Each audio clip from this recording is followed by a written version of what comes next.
Hello बच्चों, Deepu Singh lectures में आपका स्वागत है।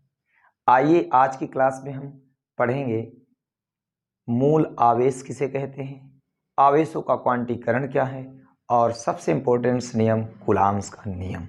चलिए क्लास को स्टार्ट करते हैं, ध्यान से सुनिए।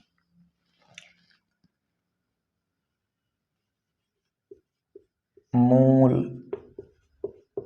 आवेश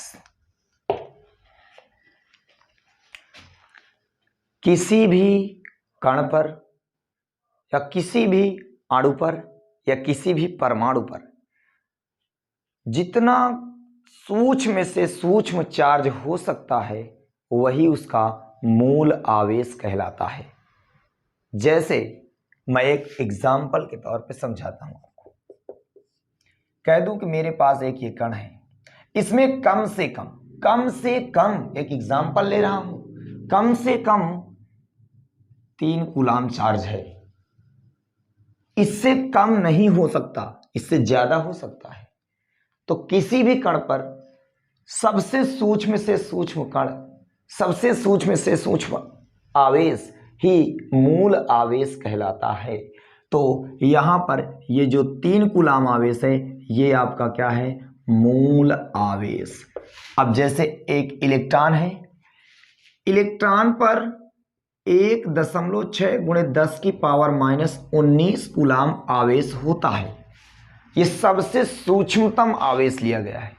इलेक्ट्रॉन पर इससे कम कोई आवेश नहीं हो सकता। इस इलेक्ट्रॉन का सबसे सूक्ष्मतम चार्ज है, सबसे कम चार्ज है, सबसे छोटा सच मतलब सबसे कम चार्ज है, इसलिए इस चार्ज को हम कहेंगे मूल आवेश। और तो मैंने एक लाइन में आपको समझा दिया। मूल आवेश यानी किसी कण पर सबसे सूक्ष्मतम आवेश को मूल आवेश कहते हैं। कंप्लीट बच्चों, किसी भी कण पर, किसी बॉडी पर, किसी अणु पर सबसे सूक्ष्मतम सा सूक्ष्मतम आवेश जो होगा वही उसका मूल आवेश कहलाता है। कमेंट सेक्शन में लिख दो कि सूक्ष्म से सूक्ष्मतम चार्ज ही मूल आवेश होता है किसी एटम का। थैंक्स। चलिए अगली क्लास हम स्टार्ट करते हैं।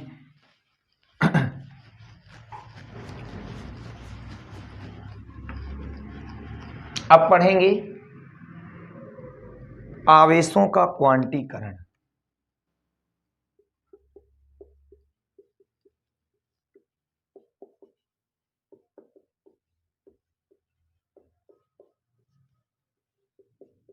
आवेशों का क्वांटीकरण,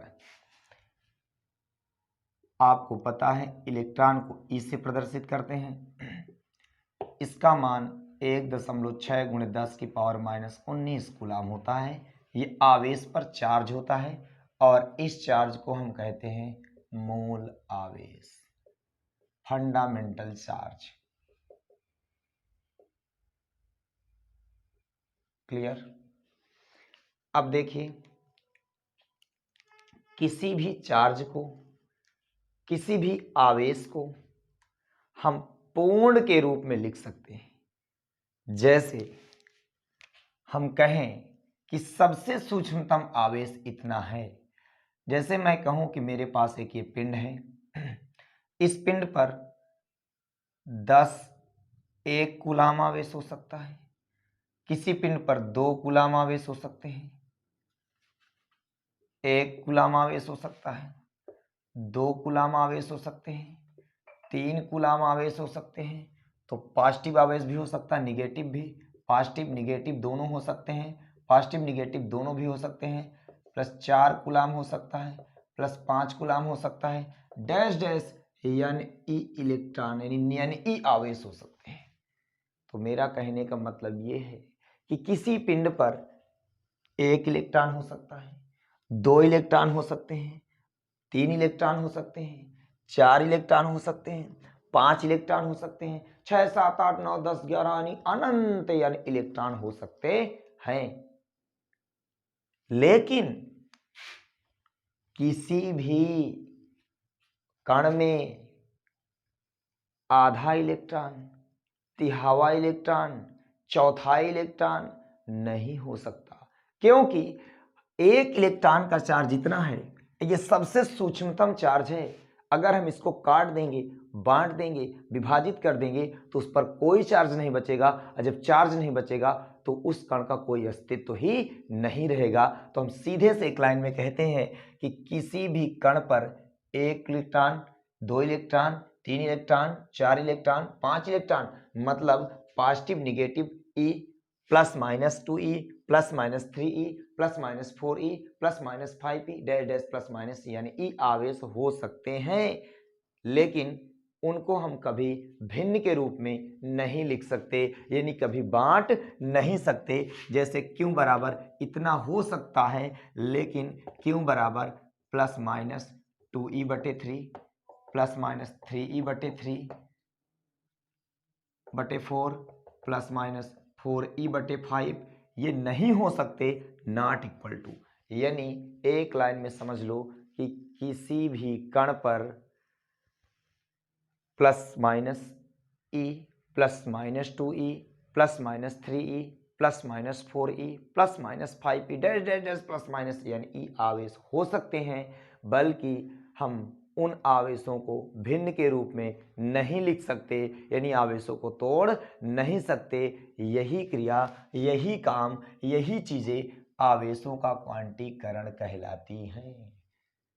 तो आप अच्छी तरीके से नोट्स में नोट कर लीजिएगा कि आवेशों को हम plus minus E, plus minus 2e, plus minus 3e, plus minus 4e, plus minus यानी ई के रूप में लिख सकते हैं, लेकिन उनको कभी बांट नहीं सकते, यानी उन्हें हम तोड़ नहीं सकते, यानी भिन्न के रूप में उन्हें नहीं लिख सकते हैं। क्यों नहीं लिख सकते? क्यों का मतलब यह है कि अगर हम उन्हें आवेश को सबसे सूक्ष्मतम चार्ज इतना होता है, अगर इसे बांट देंगे तो उसका अस्तित्व ही नष्ट हो जाएगा, और जब अस्तित्व नष्ट हो जाएगा तो उसका कोई काम नहीं होगा और उसका कोई अस्तित्व ही नहीं रहेगा। ठीक, तो ये हुआ हमारा आवेशों का क्वांटीकरण। अब चलते हैं कूलाम के नियम के बारे में समझते हैं, इसे नोट कर लीजिए। कूलाम का नियम समझते हैं, कूलाम्स लॉ, बहुत महत्वपूर्ण डिफिनीशन है ये, कूलाम का नियम। हेडिंग लगाएंगे, कूलाम का नियम। देखिए, हमारे पास एक ये पिंड है और एक ये पिंड है। इस पिंड पर Q1 आवेश है, इस पिंड पर Q2 आवेश है, और इसको मैं ऐसे लिखता हूं, Q1 आवेश, Q2 आवेश। इस पिंड के और इस पिंड के केंद्र से इन दोनों पिंडों के बीच की दूरी स्मॉल r ले ली। ठीक, तो यहां पर देखेंगे कि दो पिंड थे, एक A और B। दो पिंड, दोनों पिंड स्मॉल r दूरी पर रखें। रटना नहीं है नियम, समझिएगा, कंसंट्रेशन बनाकर चलिए। देखिए, बिल्कुल चुटकी बजाते ही क्वेश्चन सॉल्व, आपका पूरा नियम याद हो जाएगा। ये पिंड A है, ये पिंड B है, ये पिंड और ये पिंड के बीच की दूरी स्मॉल r है। इस पिंड पर Q1 कूलाम का आवेश है, Q1 कूलाम का आवेश है। इस पिंड पर Q2 कूलाम का आवेश है। अब हमें ये नहीं पता कि इस पर धनावेश है कि इस पर धनावेश है। अगर दोनों पे धनावेश होगा तो प्रतिकर्षण होगा, दोनों पे ऋणावेश होगा तो प्रतिकर्षण होगा। अगर एक पर प्लस, एक पर माइनस होगा तो कहा जाएगा आकर्षण होगा। तो अब ये क्लियर नहीं है कि इसमें प्लस है कि इसमें प्लस, तो दोनों को हम यहां पर चिन्हों द्वारा नहीं प्रदर्शित करते, ये सिर्फ बता रहे हैं परिमाण। क्या बता रहे हैं? परिमाण। मतलब Q1 परिमाण का इसमें आवेश है, Q1 परिमाण का इसमें आवेश है, लेकिन ये किस तरह के आवेश है ये नहीं पता। तो हम इसको पढ़ेंगे कैसे, समझना। अगर बात किया जाए ये पिंड पर ए, इस पिंड से इस पिंड की दूरी स्मॉल r है, इस पिंड पर q1 परिमाण का आवेश है, इस पिंड पर q2 परिमाण का आवेश है। तो देखिए दोनों पिंडों के बीच में लगने वाला आकर्षण तथा प्रतिकर्षण बल।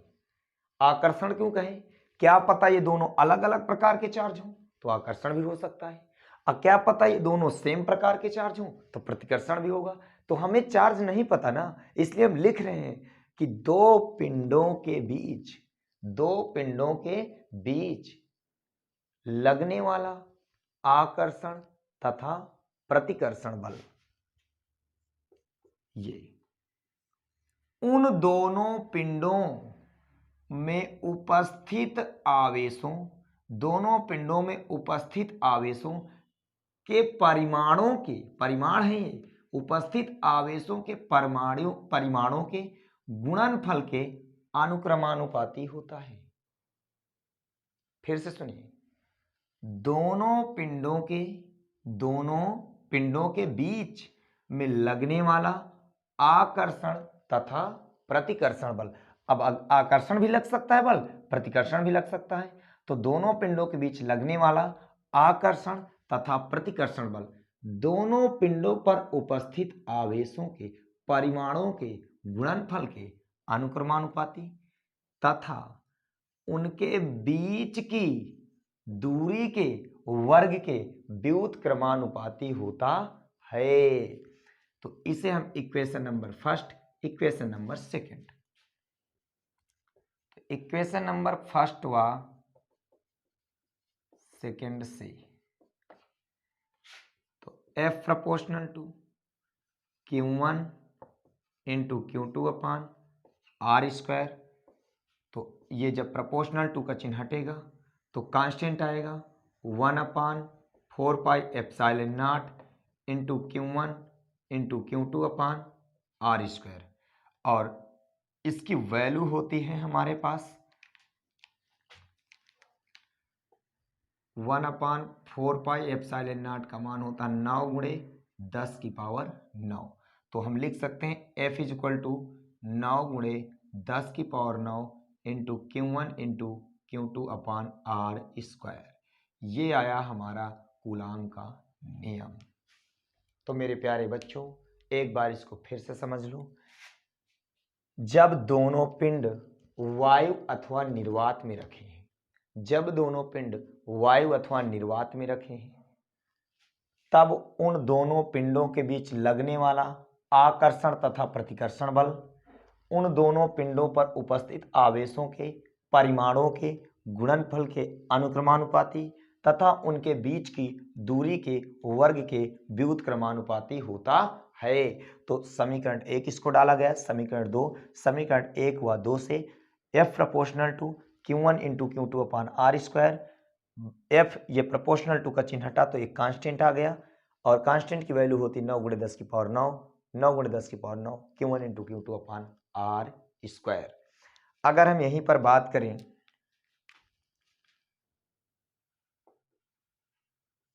माध्यम की, तो माध्यम हमारा हो सकता है मोम, कागज,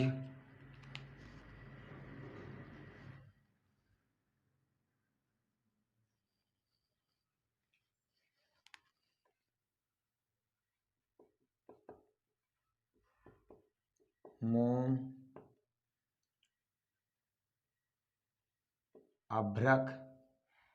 तब माध्यम के लिए हो जाएगा कूलाम का नियम F m, माध्यम is equal to 1/4 pi epsilon nought K into Q1 into Q2 upon R square. तो ये माध्यम के लिए है। माध्यम कागज हो सकता है, मोम हो सकता है, आपका अभ्रक हो सकता है, ये सब माध्यम है। तो माध्यम में लगने वाला बल हो जाएगा कूलाम के नियम अनुसार ये Fm equal to 1/4 pi epsilon nought K into Q1 into Q2 upon R square. जब माध्यम हमारा वायु व निर्वात था यानी वायु और निर्वात में पिंडों को रखा गया था, तब वहां पर बल आया था F equal to 1/4 pi epsilon nought Q1 into Q2 upon R square, ये आया था। और जब माध्यम में रख दिए तो ये आया। अब हम यहाँ से क्या सीखेंगे कि अगर हम यहाँ पर कैलकुलेट करते हैं तो F अपान Fm कर देंगे तो 1/4 pi epsilon not into Q1 into Q2 upon R square upon 1/4 pi epsilon nought K into Q1 into Q2 upon R square. इससे ये सारी चीज़ें क्या हो गई, कैंसिल हो गई। तो F अपान Fm बराबर, ये के ऊपर चला जाएगा K। ये हमारे पास आ गया एक फार्मूला, जहाँ पर F है वायु तथा निर्वात का बल और Fm है माध्यम पर बल और K है परावैद्युतांक। अब परावैद्युतांक हमारे अभ्रक भी हो सकते हैं, कागज हो सकता है, मोम हो सकता है, बहुत सारे माध्यम हो सकते हैं। तो जब माध्यम में रख दिया तब ये फार्मूला आया, जब माध्यम में वायु और निर्वात में रखा गया तब ये फार्मूला आया। तो इन दोनों का अनुपात कर दिया गया तो कैंसिल हो गया, के ऊपर चला गया, F upon Fm equal to K। इससे एक और थोड़ा मेंशन कर लेते हैं तो F equal to Fm into K। ये फार्मूला आया, बहुत इंपॉर्टेंट पॉइंट है, समझ में आया। अब मैं एक बार कूलाम के नियम को लिखे दे रहा हूं, इसको पूरा समझ लीजिएगा और नोट कर लीजिएगा। किसी दो पिंडों के मध्य लगने वाला आकर्षण तथा प्रतिकर्षण बल, किन्हीं दो पिंडों के मध्य लगने वाला आकर्षण तथा प्रतिकर्षण बल उन पिंडों पर उपस्थित आवेशों के परिमाणों के गुणनफल के अनुक्रमानुपाती तथा उनके बीच की दूरी के वर्ग के व्युत्क्रमानुपाती होता है। उनके बीच की दूरी के वर्ग के व्युत्क्रमानुपाती होता है। समझ में आया बच्चों? तो मैंने कहा ना कि जिद्दी बनना पड़ेगा आपको, इतना जिद्दी बन जाइए कि मुश्किलें भी आपके आगे शर्मिंदा हो जाए।